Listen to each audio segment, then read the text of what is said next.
episode 708 of Longbox Heroes, the Lamborghini of comic book podcasts.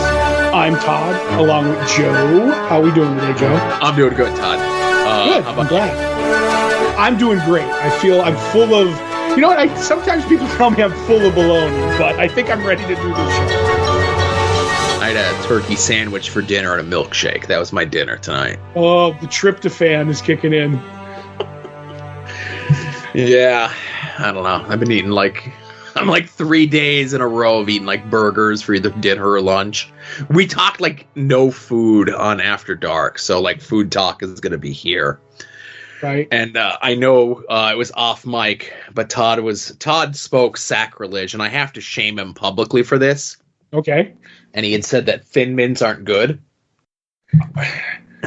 Thin Mints? Okay, not just Thin Mints, but any mint, anything, that means peppermint patties, whatever. If I wanted to eat toothpaste, I'd eat toothpaste. But it's a delightfully chocolate crispy toothpaste. No. So no. Thin Mints are my favorite, right? I love Thin Mints.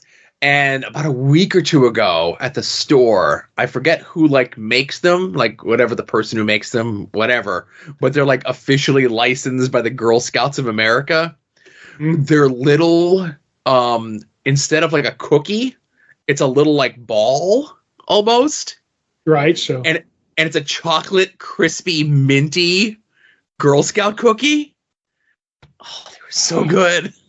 No, mint is only to make your breath fresh after you've eaten a stinky meal, and that is it.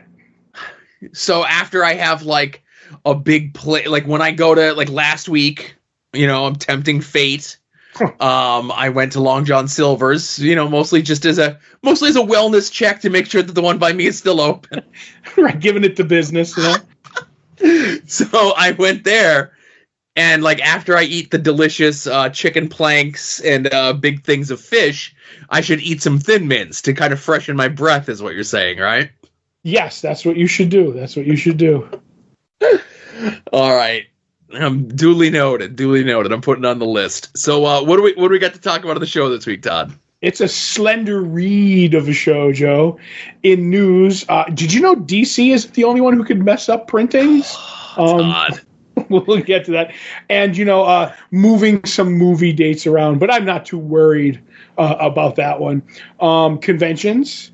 The latest edition of My Walk Down Lois Lane with our good friend Beckie, which is a follow-up with Larry Luthor and his Hair Club for Men. I thought you were going to say our good friend Larry Luth. No, come on. All right.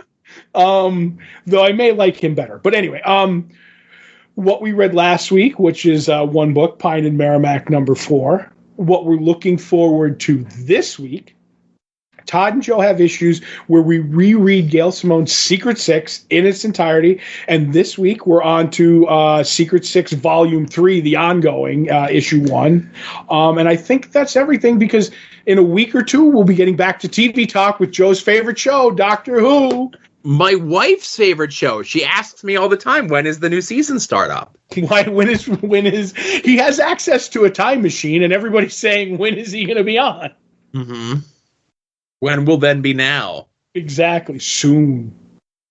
Well, as Todd mentioned here at the beginning of the show, I can't believe Marvel decided to rip DC off. Ladling their heat. Warmth, sorry.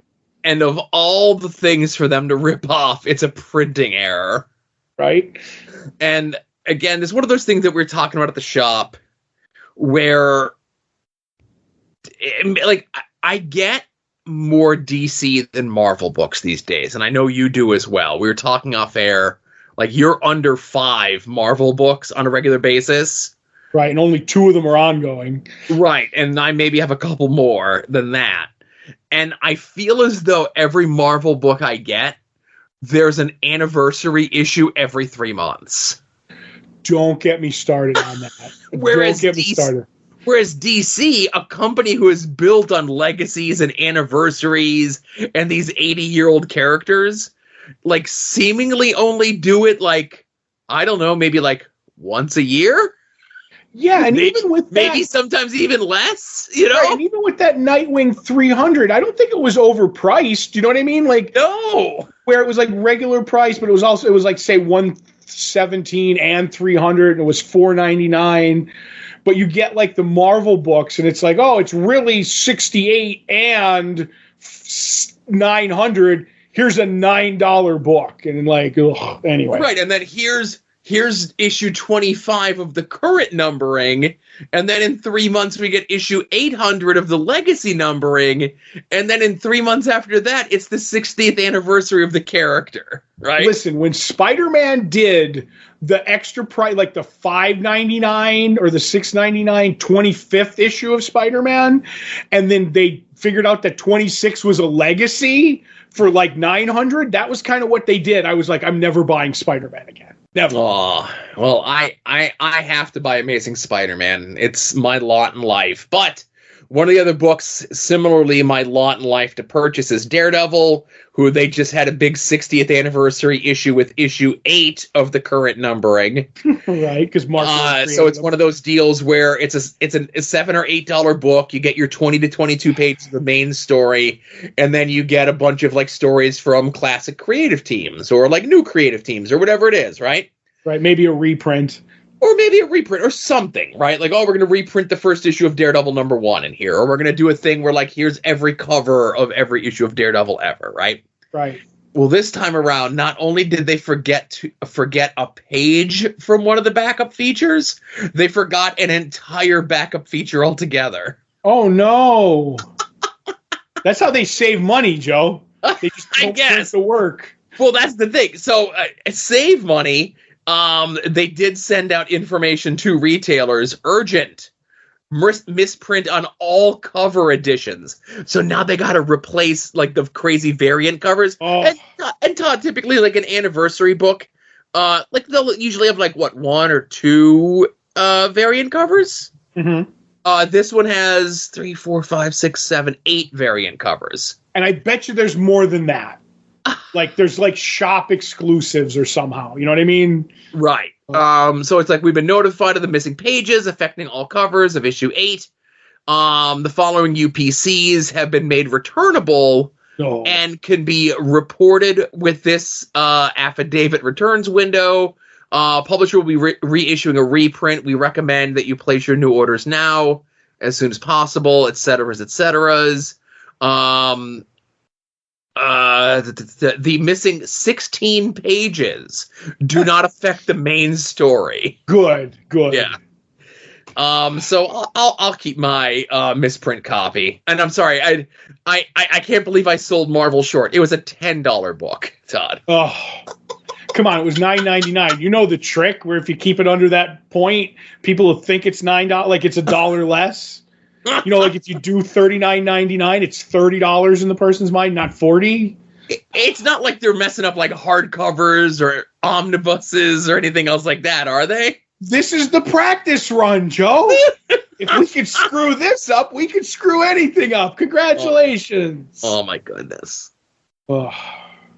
Yeah, so this stinks. It's the first biggie that Marvel's had in quite some time, so... Not to say that we're not an equal opportunity podcast. There's that word again when it comes to the companies fouling things up. Right. Speaking of fouling things up, Todd. Okay. It appears as though Sony Pictures has done some reshuffling on their release schedule for the back half of 2023 into 2024. Specifically, things affected were an upcoming Karate Kid remake. Okay. And Kraven, The Last Hunter. Oh, I'm craving his last hunt, I'll tell you. So the original release date of this movie, Todd, right? Because you're talking to the person who keeps track of these sort of things. Yeah. Was supposed to be January 23rd of 2023. Over a year ago, this movie was supposed to come out. Mm-hmm. Then they delayed it to October 6th of 2023. Then they delayed it to August 30th of 2024. Less than 4 months from this day, it was supposed to be coming out. Now they've bumped it back another 3.5 months to the second week of December. Now, I know a lot of people are saying, well, if they're moving it that close in December, they're probably putting it up for Oscar consideration. Oscar the Grouch? Well, it's going to go in a garbage can eventually, because I don't think this movie's coming out. Right? Do you think it's going to get shelved for tax purposes? You think it's getting the old Batgirl? The Coyote Acme movie? I will say this. So, I don't know if Sony has sunk as low as Warner Brothers Discovery when it comes to stuff like this. Right. To just take multiple fully formed, ready to be released movies and just throw them away and delete them off the hard drive as a tax break, right? Right. But if they were going to start with one... I'll say this. I think the smart empty suits at Sony realized that Madam Web is coming to Netflix soon, and the longer people can appreciate Madam Web on Netflix, the better Kraven will do. I don't know. Something like that. I think if I'm somebody at Sony, I cut a deal and I make this the first Sony Tubi exclusive film. Direct to Tubi. Direct to Tubi. You get the buzz going there. You release a new trailer for Kraven, and like you release it like at midnight or something on like whatever day it is, right? And you just say at the end where like you're like, oh, here's the fifth delay, right? Mm-hmm. And then that last title card comes up and says, streaming everywhere on Tubi today, and just like drop it on people as a surprise drop. People will go out of their minds. Are you telling me with the delays that this movie have and the fact that it's free on Tubi, people wouldn't go out of their minds and go watch Kraven? You would get more people watching Kraven that way than you would by actually releasing it in the theaters.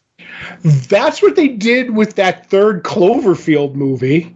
Yeah. Oh, that's right. They dropped it on Netflix. It was part of the Super Bowl, the right? Super Bowl. Yeah, they were just, oh, by the way, Cloverfield Paradox. It's going to be on there at midnight tonight, and they blew up Netflix. You know what I mean? Right. I figure you get like the World Series of cricket, like that, and you put it at the end of that, and then you get your tens of fans watching the movie. Tubi doesn't have any live streaming sports yet, do they? Not that I know of. They should. They should have baseball, is what they should. So I don't know what streaming service connects to Sony. Mm-hmm. But obviously, if Madam Web is on Netflix, and again, listen, I joke because I love Tubi. Tubi is going to be the one that rules all these streaming services when we're all said and done. But with Netflix now doing live sports and stuff, isn't the Tyson Paul brother thing going to be on Netflix or something, or no? I don't know where that's going to be, but I can't wait until Tyson hands him his lunch. Yeah. But I know Netflix is starting to get into the business of streaming live sporting events, and I know at the beginning of 2025, it's going to be the exclusive home of Monday Night Raw. That being said, whatever their first live streaming sports thing is, you get the rights to Kraven, whatever your first live sport event is. Mm-hmm. At the end of it, you just say, hey, after this, tune in on Netflix to watch Kraven. Mm-hmm. That was the Magic the Gathering Championship. Up next, Kraven the Hunter. See, now you got me. I got to see here. Netflix I know Netflix is, I think, in bed with Sony because they got Morbius, I believe. You know what I mean? Yeah. They kind of get all the Spider-Man movies. Does Netflix have sports?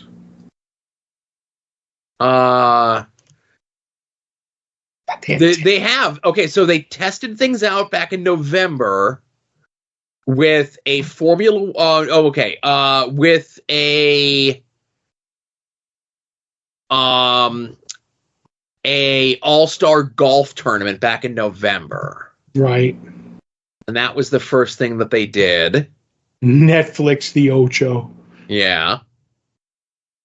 That was, like I said, that was back in November, and that was the first and only thing that they did. That was their test.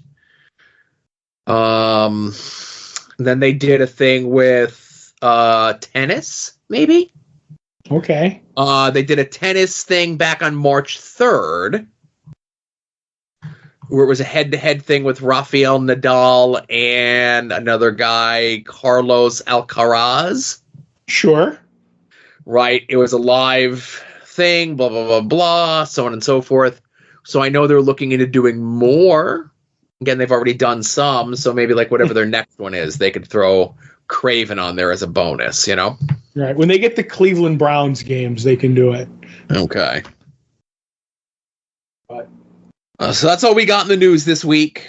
Hey, if you're in the greater northeastern Pennsylvania area and you listen to this show, this weekend is Fan Expo Philly, which replaces what was like Wizard Con Philly, you know? I believe so, yes. Yeah, Wizard World Philly, and this is a really good lineup.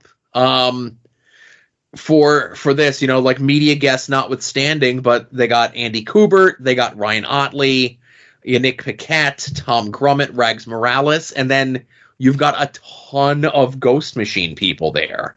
Right. Jeff Johns, Jason Fabok, Brian Hitch, Francis Manipool, Pete Tomasi, amongst others.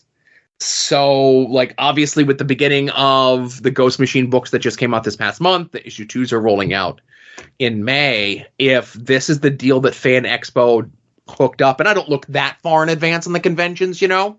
Mm-hmm. But if this is like maybe like the summer deal or back half of 2024 deal that they did, that like the Ghost Machine people are going to be exclusively at the Fan Expo cons.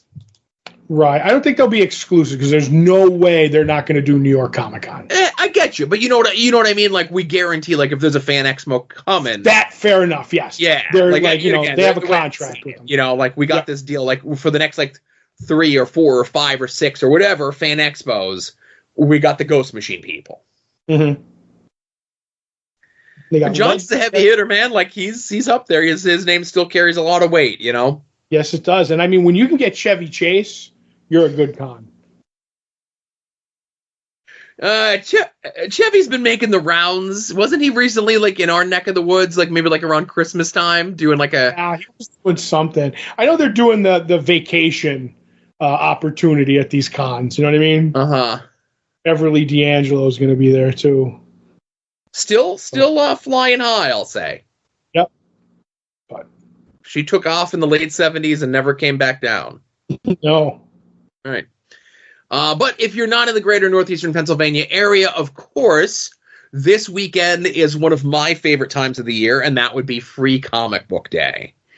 And I cannot stress enough, if you have a comic book shop in your area, or if you don't know if there's a comic book shop in your area, we always joke around and say, let our comic book shop be your comic book shop. And I'll say that again when we get to the plug section a little bit. But go to freecomicbookday.com and plunk your zip code in, or, you know, let the government track your global positioning. And, you know, if you got some time this weekend, find that comic book shop in your area for the first time, or revisit it for the first time in however many years. And yeah, they got free stuff. You know, they got the handouts for like the new big DC event that's coming up. They got the Ultimate Sampler for Marvel. But like all the indie books have stuff, and any comic book shop that's worth its salt is going to have sales, is going to have all sorts of other stuff that's going on. You know, don't be a freeloader and just get your free books and skedaddle. You know, you don't need 3 for your nephews that aren't there. Yeah, you know, go get your face painted, or go get a funnel cake, or whatever your local store is doing. Exactly. Everybody has niche things that they do. Mm-hmm. I was talking with Beckie at the shop, and she said CGC sent them a packet as kind of like a sponsor thing, and they gave them like some various things. But each shop that like was enrolled, whatever, got a package with a free whatever, an issue from whatever's going to be out this week, like one issue CGC'd with a special Free Comic Book Day label for this year. Okay, I saw her post like the black mystery package online. Right, but she didn't say what was in it. She told me that was in it. She's like, you know, if you want to, when you're talking about Free Comic Book Day, say this. And they have that. And it's like, whatever. I'm just going to say that Gotcha Man has a free comic book day. You might get that one. This store might get the Absolute Power. This store might get whatever. She saw a lot of online people complaining about the grade of the free book they didn't know they were getting. You know what I mean? And I found that amusing. The cool thing that she said that she loved about it is it came with a little collapsible stand so you could display it. But now she uses it it's her handy holder at the shop for her tablet device while she's doing people's subscriptions and stuff like that. So I found that amusing. And she may have put something aside for you that I'm not allowed to tell you what it is. So you'll see the next time you're in or after. I don't know if it'll be the next time you're in or after Free Comic Book Day. Well, listen, when I go to the next time I go to the comic book shop, I'll go pick that up, and whatever it is, I'll trade it in for tokens at the local arcade so I can go play Joust or something. There you go.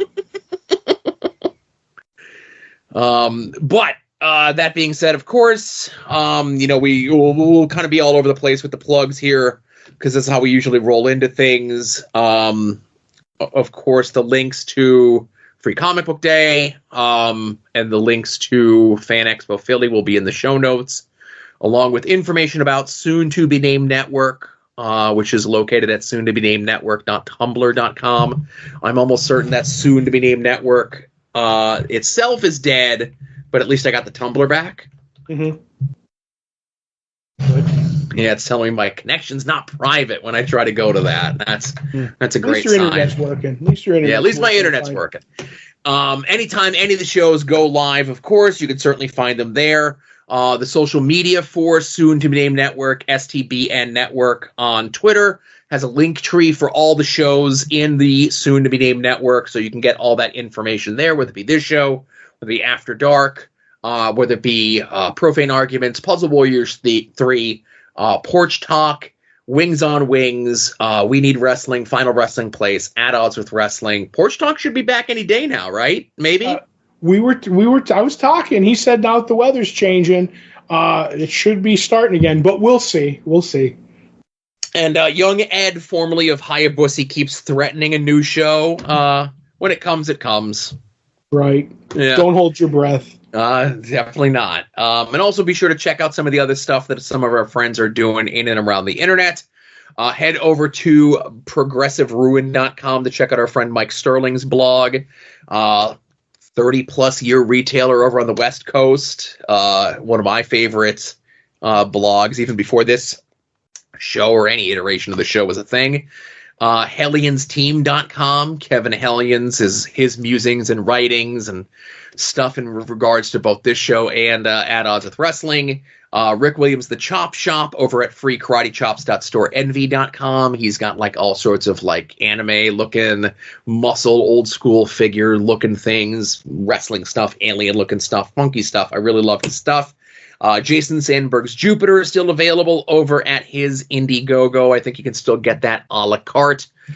Just the book or all the bells and whistles from postcards to collector coins and everything else like that, as low as $13 to support independent comic book creators. Chris Runt's Battle Monsters is available over at his site, fortressofcomicnews.com. Our good friend Davey of the band Cave People has his site, cavedomaincomics.com, where you could pick up his most recent offerings of both Mending and Keeper.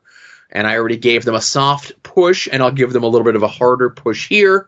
If you do not have a good comic book store in your area, you do not have a comic book store in your area, let our store be your store. Comics on the Green. I have their information linked up there. Some of the random Silver Age issues that just dropped into the gang slap this past weekend were first appearance of Gwen Stacy, first appearance of Mary Jane, first Crimson Dynamo, the origin of Doctor Doom, amongst many others. I'm glad I own that already. Yes. Or I would be buying that one. And I'll say this, my red letter, if you want to get classic comics, good comics, whatever, okay? I own these because there was a period of time before I had a kid, I started working backwards to try to fill in the gaps on my Amazing Spider-Man run. Good luck. they picked up. Well, listen, you can get a lot of this. You can get a lot of the early, like the 70s issues, like non-key issues, like super cheap, right? Yeah, yeah. But issues 229 and 230, Nothing Can Stop the Juggernaut. Mm-hmm. One of the greatest Spider-Man stories, nay, one of the greatest comic book stories of all time, and it features Madam Web. Really? Wow. Yes. So that was in the lot of stuff that Dave and the crew picked up this past week, new copies of. I'm sure those 229 and 230s have come in and out of the shop multiple times. Yeah. But it's just a really good story, and like it's relatively cheap Silver Age stuff. And it's cool looking, you know, and listen, if you still have Madam Web fever like we all do, you know. Right, there's no cure for that, I heard. I've been taking every pill that's not nailed down, and nothing's stopping it, Todd. So you can sign up for their mail order subscription service, get books mailed to you weekly, bi-weekly, or monthly, and if you do, there's a chance that you get a sketch on the package from our good friend Beckie, who I'm going to turn things over to now for my Walk Down Lois Lane. Welcome back to my Walk Down Lois Lane. Last week we talked about issue 34. Lois married a reformed Lex Luthor. They had a son named Larry, who decided he's going to continue the family tradition of slapping around Superman, accidentally killing his father in the process, and somehow blaming Superman for it. This week is issue 46 from 1964.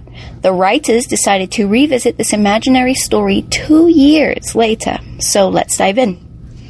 It's the future, and Larry has become a space pirate and owns a rocket with skull and crossbones on it because he is very, very edgy. Superman is searching through space trying to find Larry, and Lois has joined a ship full of aliens trying to get to him first because Superman told her he's going to throw Larry in a deep, dark hole if he gets a hold of him. While doing space pirate stuff, Larry comes across his mother, and she lays on the guilt by telling him he's broken her heart, his dad was a good man, he should just go ahead and kill her, you know, typical mother guilt. Superman shows up, and while fighting him with a new helmet he's created, Larry loses all of his hair and now looks exactly like his father. This is also somehow Superman's fault, and Larry escapes, now more determined to kill him. Lois goes back to Earth and finds Superman, Lana, and their teenage daughter Joan. Larry sends them a threat saying Superman will pay for his shiny new head, and Joan tells him she thinks Larry's kind of cute. Joan flies out into space and finds Larry and flirts with him. She has a magic lipstick used to manipulate anyone she kisses, but it doesn't work on him because that's not really him, that's one of his many bold clones. Some of Larry's men tried to attack Joan, but he points out using her as an alive ransom is better than her dead, and tells him to scram while he shows Joan what a cool and totally not lame pirate king he is. His pirate crew betray him, shocking, and leave him unconscious on a radiated planet. Lois tries to rescue him and ends up becoming sick from the radiation and passes out. Larry wakes up because he takes anti-radiation pills like they're vitamins and sees his mother is dying. He apologizes to her, says he knows he's a disgrace to the family name, and Lois's life flashes before her eyes. She has a what-if dream of marrying Superman and having a son that does Nobel Prize work instead of space pirating. Larry carries Lois back to her ship and tries to save her. Meanwhile, the pirates have decided that Larry's plan of boiling the Earth because Superman made him bald is still a good idea, and attack with Joan still held hostage. Larry catches up to them and uses the same technology that reformed his father to stop them and saves the Earth. Once the pirates and Larry's ship touch down, Joan runs up to him and sees that his hair has grown back. Turns out he used good guy chemicals on himself before he used them on the pirates and transformed into a nice guy with a head full of hair. Joan confesses that she loves him, he tells her he loves her too, and the issue ends with Larry and Joan marrying and flying across the universe to fight crime. So you see what I mean when I say this is a trip? This story ended up being printed in the Crisis on Infinite Earths compendium, and now has been retconned as an Earth 34 story. There are 2 more comics where Lois and Lex are married, Superman Family 172 from 1975 and 1982's Superman Annual Number 1. I hope you've enjoyed these what-if marriage stories, and I will see you next week for some more Lois Lane. Now, in talking to Beckie, and again, I don't want to spoil too much of what we've been discussing in regards to the future of my Walk Down Lois Lane. Right. I'll just say enjoy these 60s fun time goofing around issues while you can, right? Right, yep. Whether it be them like folding these weird stories into actual like Earth 3 continuity or stuff like that. Right. Once we hit the 70s, the book takes a dramatic turn. Yes, it does. And you'll pine for those classic days when a man was embarrassed to have no hair, Joe. Like, my God, like, I listen to her talk, and it's like, oh, like, because original Lex was mad that he lost his hair because of Superman, and now Larry Luthor was blaming, Superman because he lost his hair, and he wasn't good again until he had his long flowing mane again. And I'm like, man, you bald people, like, you were a pariah if you were a man and didn't have hair back then. It was a different time. You can't judge, like I always say. And that was the thing, like, I'm trying to think in popular culture, like, I guess even Mr. T, to an extent, like having a mohawk, right? And he was a movie star and a TV star and everything else like this. Telly Savalas, maybe, as a bald man who was seen as like a leading man type. There was only one other guy that I could remember, and that was Yul Brynner. Right. He was doing was it The King and I, and he shaved his head for that or whatever. And then he I don't know if he lost his hair, he kept it, but he was pretty much bald for the rest of his career that I remember. And then he did those Don't Smoke ads. But I just think it's like Telly Savalas, him, and I wouldn't count Mr. T. I wouldn't count Mr. T because he had them all. Right. So, but what I'm saying is like those were two outliers. Right. Of bald men who were looked at as like leading men in Hollywood. Yep. I'm going to guess that the next one would have been Bruce Willis. Yeah, because he lost his hair early. He was balding during like the first two Die Hard movies, and then by the third one and Pulp Fiction and everything else like that, he was bald. Yeah, I would really like to watch, the evolution of bald actors, like where it really turned, But that would we'll put it on the wheel for next year. How about that? Right, bald actor movies. Yes. All right. So thank you again, Beckie, of course, for your continued contributions to the show. They're greatly appreciated, and we enjoy listening to them. Hopefully everyone else does as well. Let's get into what we've read from this past week. And Todd, where would you like to begin? I think I'll start with the one book that we read, which is Pine and Merrimack, number 4, written by Kyle Starks, illustrated by Fran Galan. Linnea and Parker have sussed out the cult, and they witnessed a sacrifice kind of a deal, and they ended up making a diversion, and now they're kind of on their way out, with some really great like moments with the guards who are completely inept, and Parker has to do his fighter routine to kind of get them out. And as they're escaping, they run into another cult, if you will, but it's a lesser cult having a party. Well, so they teased it last issue that the way that they were able to get in on one of her cases initially was that the people having the furry party, the last guy in forgot to close the door. Right.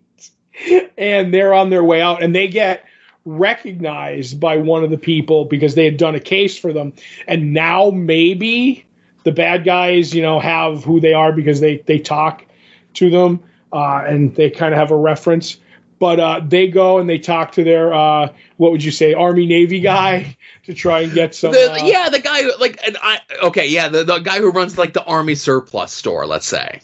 Right, the surplus store, and they're going to get weapons off them. I like how that situation doesn't go cliche, if you know what I mean. Yeah. It's kind of funny. I like the bit that Kyle Starks does there. Then they end up doing like some flashbacks about like a gift that Parker gave to Linnea, which I think is the reason it's in there is going to come back because of it. And then they decide they're going to kind of split up.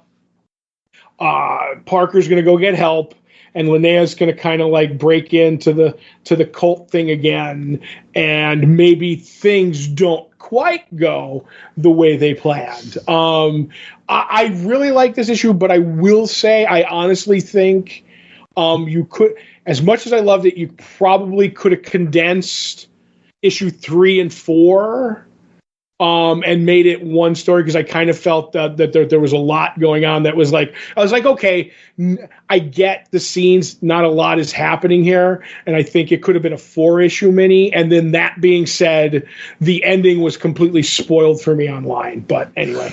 Oh, okay. So we're not going to spoil the ending here, but Kyle did put stuff out like early Tuesday. Yep, and that's where it was, you know? So he had said, be very careful because there's spoilers out there. And I'm like, say no more, right? Mm-hmm.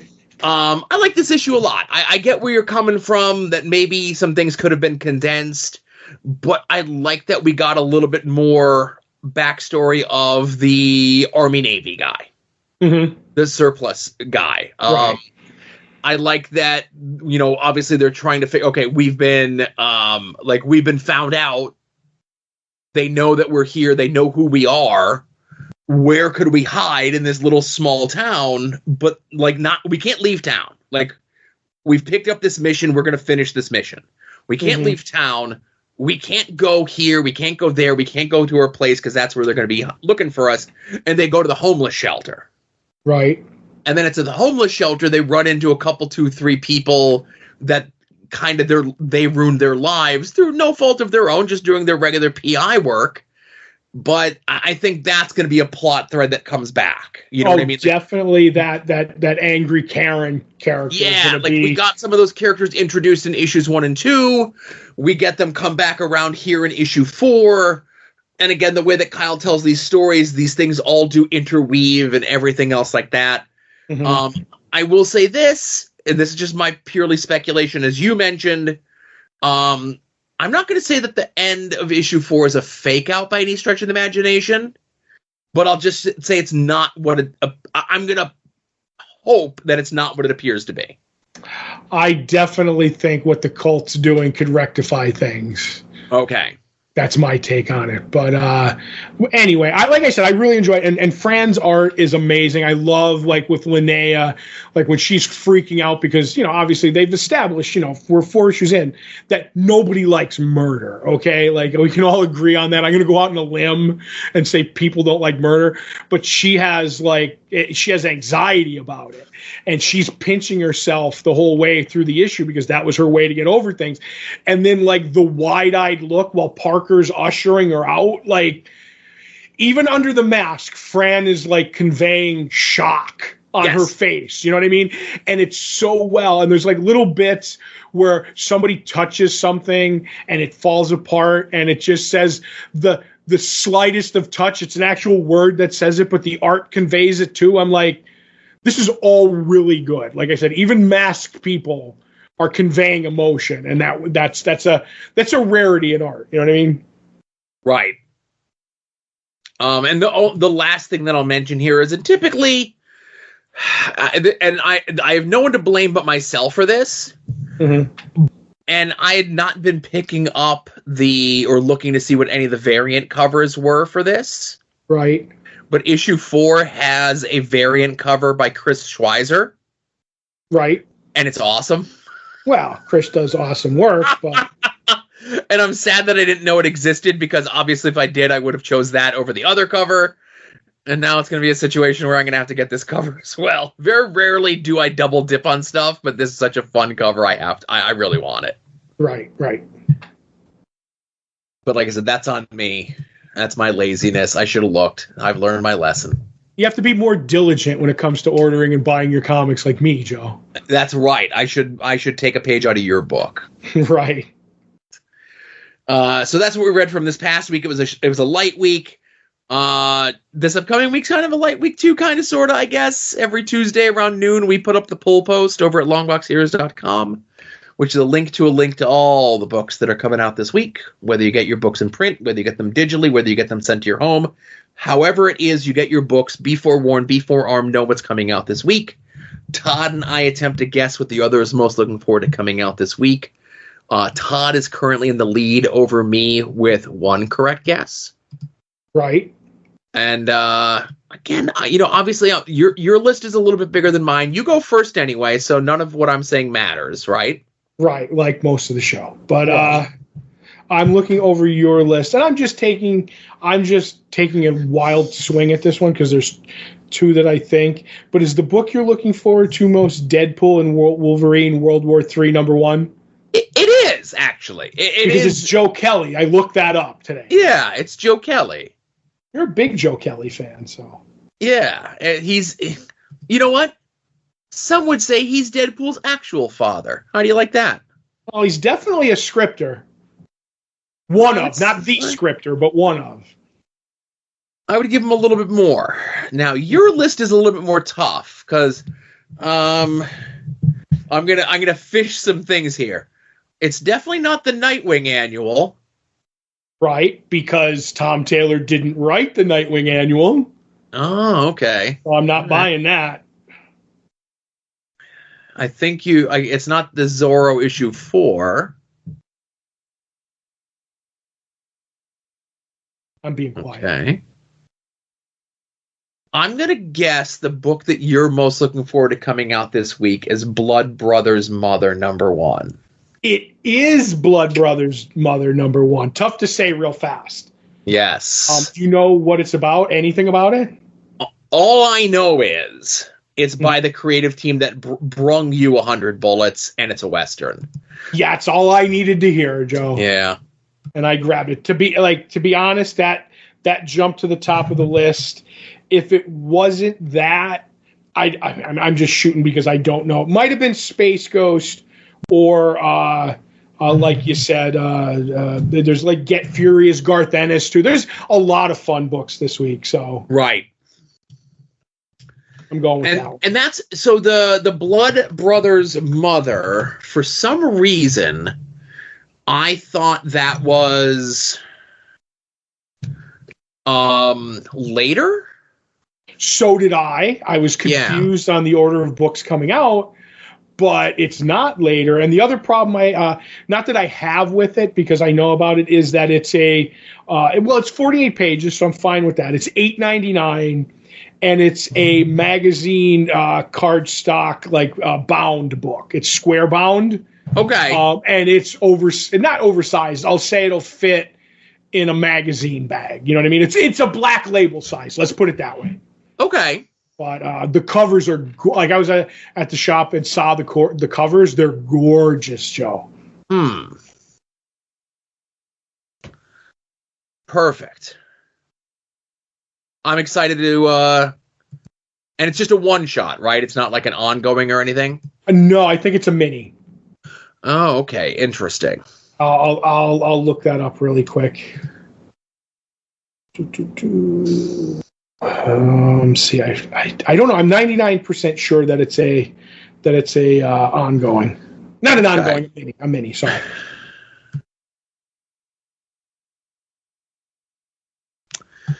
All right, I'll have to deal with that later. Okay. So while you're over at longboxheroes.com, of course, be sure to check out past episodes of this show, past episodes of Longbox Heroes After Dark, and of course, the current ongoing reread of Gail Simone's Secret Six in Todd and Joe Have Issues, and we're here, the moment we've all been finally waiting for. It's all built up to this. Issue 1, Volume 3, released in what would have been September of 2008.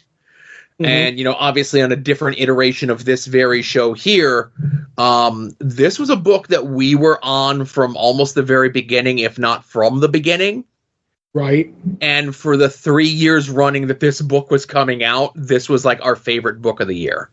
Yep, I don't know how hard I pushed this ongoing on people, and people were slowly coming around, Right. So, obviously it's the same creative team that we had on the previous Birds of Prey stuff. Gail Simone on writing and Nicola Scott on art. The cover looks so cool. The use of colors, the little swirl of smoke coming out of Deadshot's gun. Like, I would love a clean version of that, you know? Mm-hmm. Right. And, like, you could barely tell because of the smoke and the logo and everything else like that. You have the 2 shadowed people in the background to fill out the full 6, you know? Yes, because there's only 4 on the cover. Right. And these are the 4 that we've met from the very, very, very beginning. Going all the way back to Villains United. So, obviously this is kind of telling us, subliminally that, through the run, these are your 4, right? Kind of, yeah. Kind of, sort of, right? But we get a lot of things introduced into this, that the 6 are given a mission that they have to break a villainess, Tarantula, out of Alcatraz. And it's always interesting when, like, the real DC universe and the real world kind of meld together, Mm-hmm.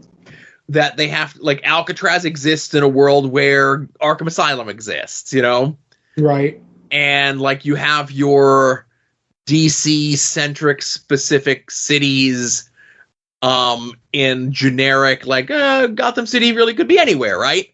But Mm-hmm. they have to get this person from Gotham City or Alcatraz to San Francisco. And as it turns out, by them, the 6 taking this mission, there is a $10 million per person bounty on each of their heads. Right. Put on their head by a brand new villain who we're introduced to in this. And again, I wouldn't call it a first appearance, but I guess it would be a first appearance, and that would be Junior. Right, and I'll say I love the way, because Huntress tips off Catman because they kind of met each other in the Birds of Prey, and I love when she says how bad it is. He's like, we can handle it. He's like, you don't understand. It's 10 million a piece, and the line she uses, it's a barbecue, and you guys are the meat. I'm like, I'm stealing that. That's fantastic. That's not the only bit of dialogue that I love. Later on, when I'll just point out one thing that made me laugh harder than I've laughed in a long, long time. And Junior, like, I know now who Junior is because we've read the thing. I'm not going to say, oh, that's Vandal Savage's daughter or anything. I'm just going to say, like, to me, it should have been more obvious, like, rereading it now. Do you know what I mean? Because, like, maybe they've set up some hints, but we'll see. Yes. So, obviously that's the main crux of where we're starting with the characters, of course. But from, we also get some character bits in between the Birds of Prey thing, and it actually happens in an issue of Birds of Prey, and it wasn't written by Gail Simone, so that's why we didn't read it. Right. There was a lot of back and forth behind the scenes of whether or not we should read it or not, Right, and I thought about it. I was wondering, like, I always wondered if I want to speculate, maybe because maybe she does listen occasionally. Is like if Gail didn't want to write that issue. Do you know what I mean? Because it was killing a woman for whatever. Like she did the women in refrigerators, but it was more not because of that. It was because of a stupid storyline of Countdown to what was it, Final Countdown, whatever it was. It was that thing where they were killing off all the new gods, and Knockout was one of the new gods, and I just thought it was so stupid. But I will say Gail will make chicken salad out of what with that storyline as we go on through this series. I don't know, I heard a Talking Dead commentator say it the other way around. Oh, really? Yeah. I'll have to discuss that with you. I don't know, but he's not very bright, but anyway. Mm-hmm. But yeah, so obviously Scandal is dealing with the death of Knockout.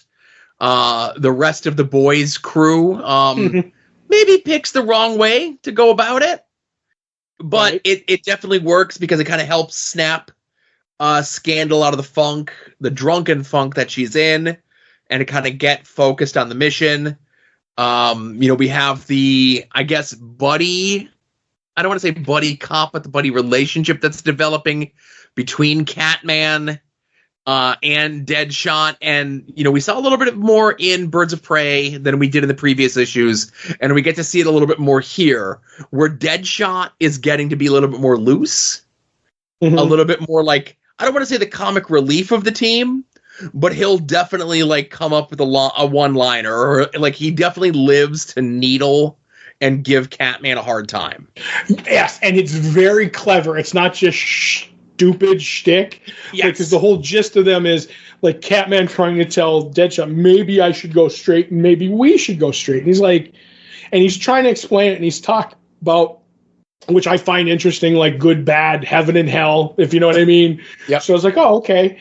And then through a series of things, there's a stick up in the convenience store, and they not to interrupt. The way that it goes is they go to the convenience store because for the surprise party that they're throwing for Scandal, they needed to get ice cream.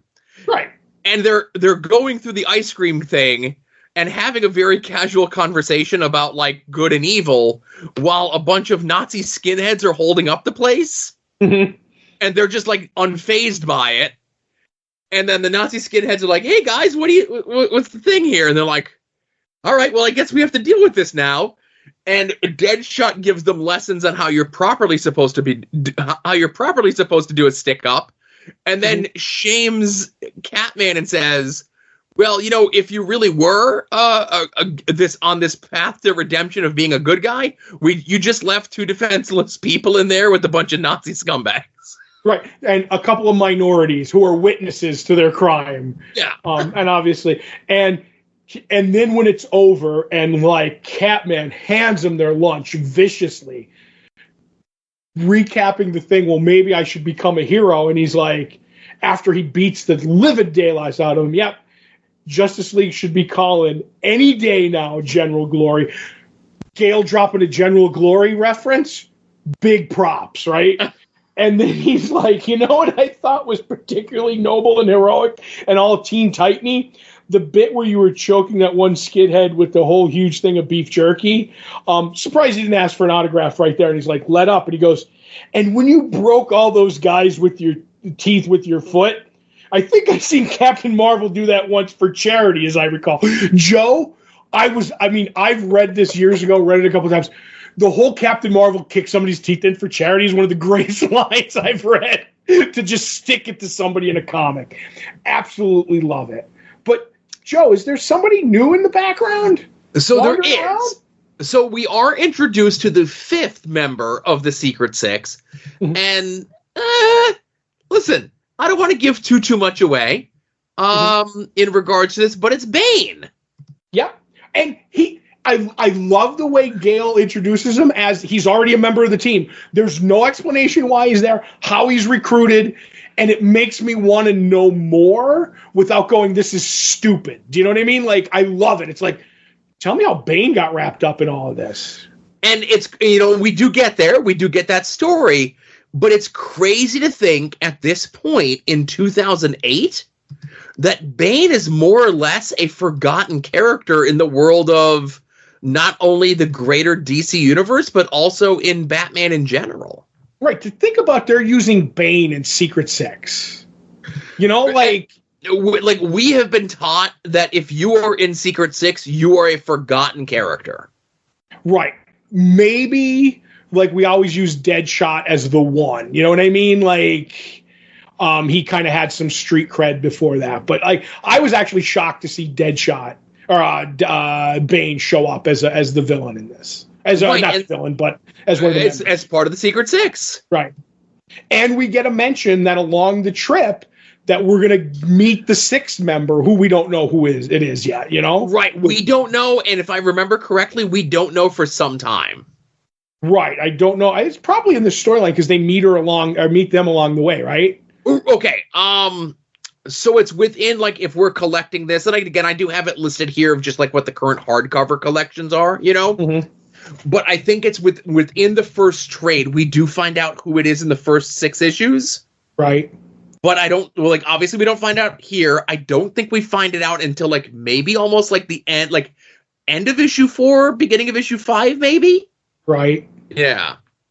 And on top of that, I'll say Nicola Scott's art is absolutely gorgeous, Joe. Mm-hmm.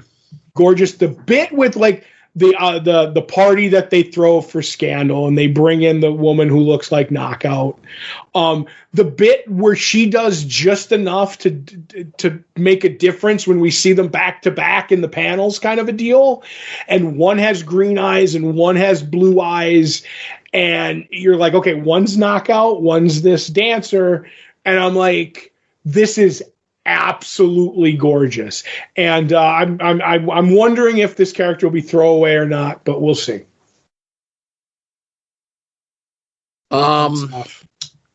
So if I remember correctly, they are.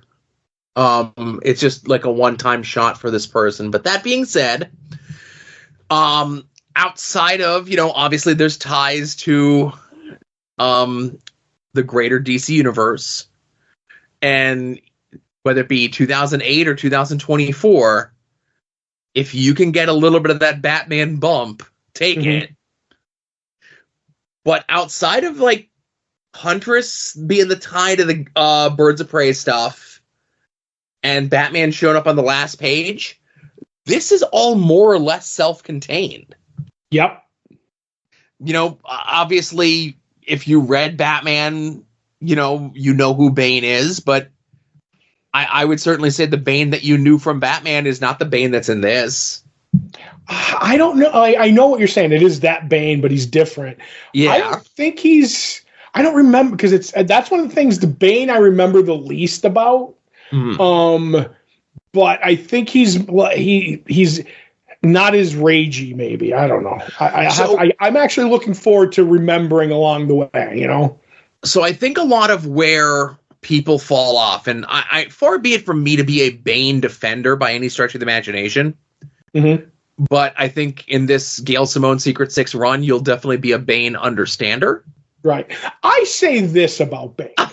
No, like we joke around, like, and we've had a lot of fun on this show about Nightfall, as we always say. But Bane's origin is the second best origin of a villain in that era. For me, it'll always be Doomsday. Yep. Like Doomsday with the whole, he evolves to adapt to whatever's thrown at him. But I always, I read that Vengeance of Bane one shot. I had that one shot back in the day. When they do his origin where he's a guy who's born in prison, like a baby who's born in prison, and the mother's hoping that the baby's a girl, because if the baby's a girl, it gets out. If it's a boy, it takes over the father, whatever, like that. It gets the prison sentence for life.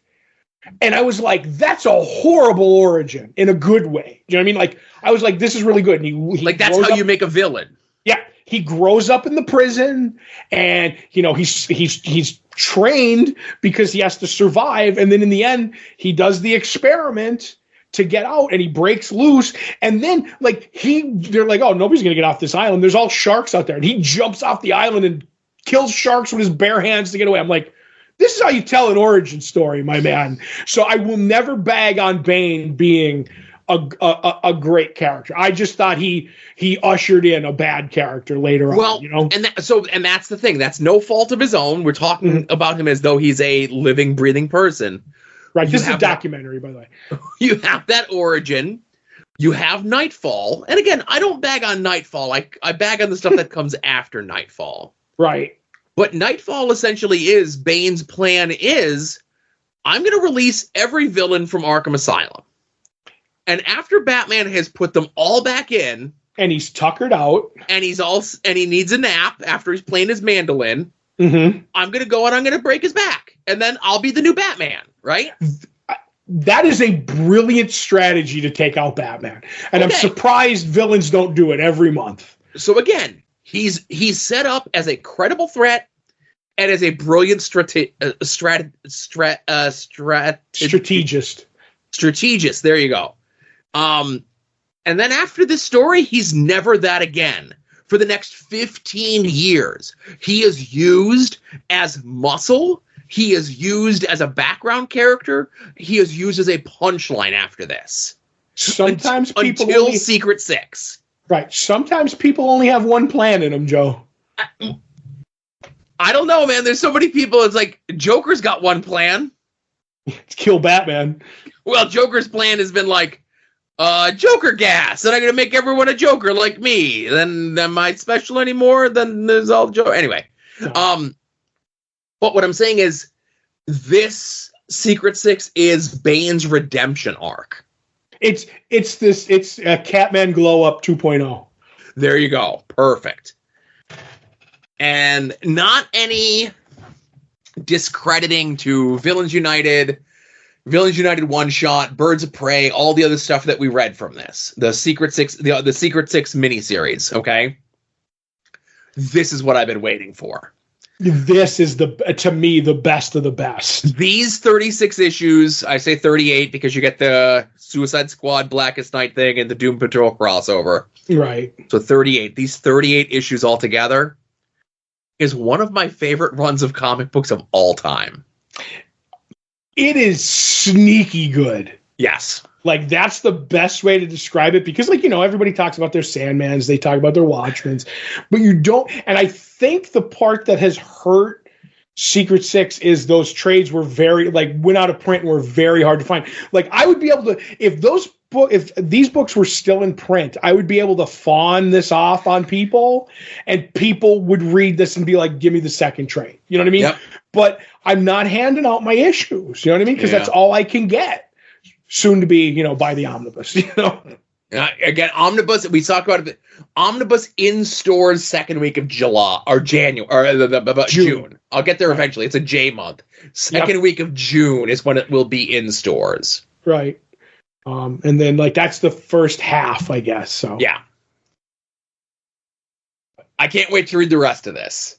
I'm with you. I'm along for the ride, Joe. This is definitely one of those ones where, like, a lot of times where we had been doing the Todd and Joy F issues, you're like, yeah, I had 7 issues in Sandman.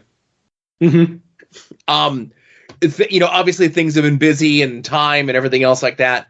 But after I read issue 1 for this week, I was like, I can read the rest of this right now, right? I got time, right? And then when you're on issue next 5 and just wrap up this story arc and revisit it again, just kind of touch base and make notes for myself when we do it over the next couple of weeks, and things just get hectic and busy and everything else like that, and that doesn't happen. But like you said, now you know how I feel when I was doing Sandman. Yes.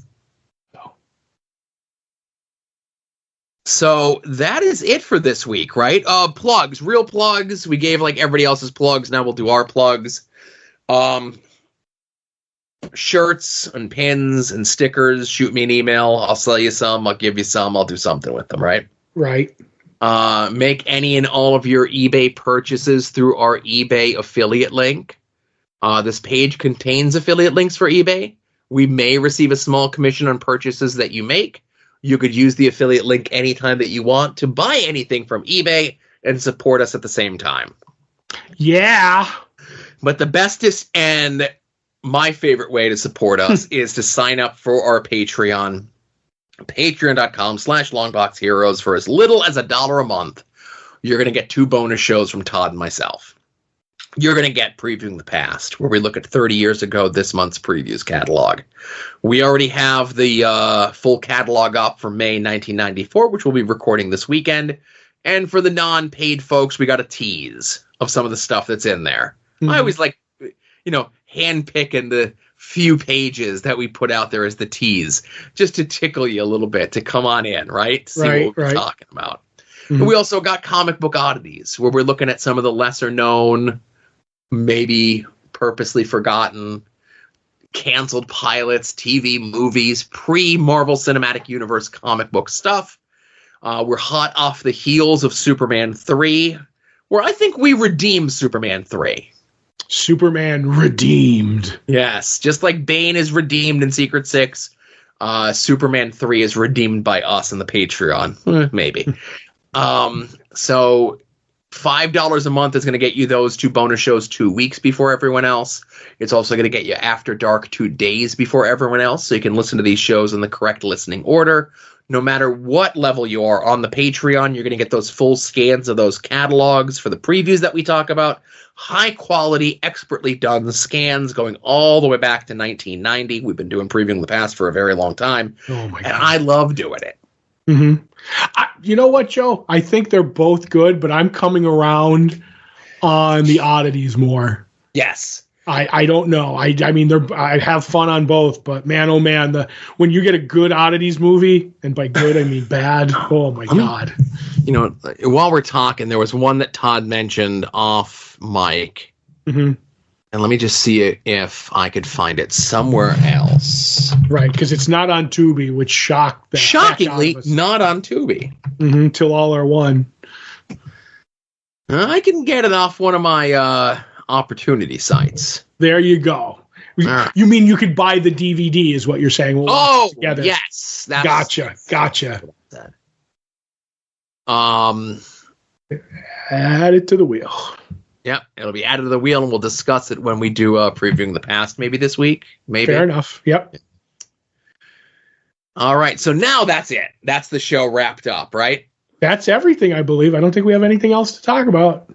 No, nothing at all. 2 weeks we'll be talking about Doctor Who, and I think that's only the real genre-y thing until June when we get that new Star Wars show, and then Boys Season 2. Right. Yeah. I don't even know what the Star Wars show is about, to tell you the truth. Yeah, neither do I. I like Star Wars, though. I'll watch a Star Wars, right? Right.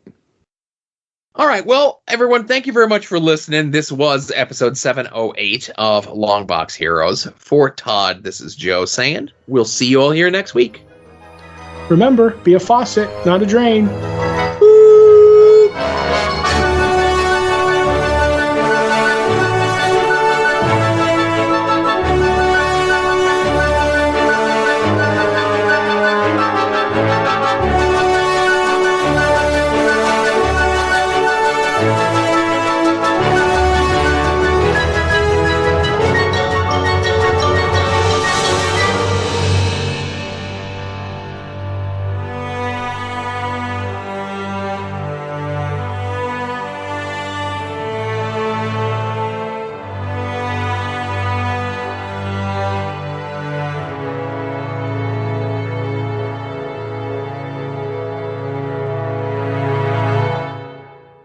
You're listening to the soon-to-be-named network, the Lamborghini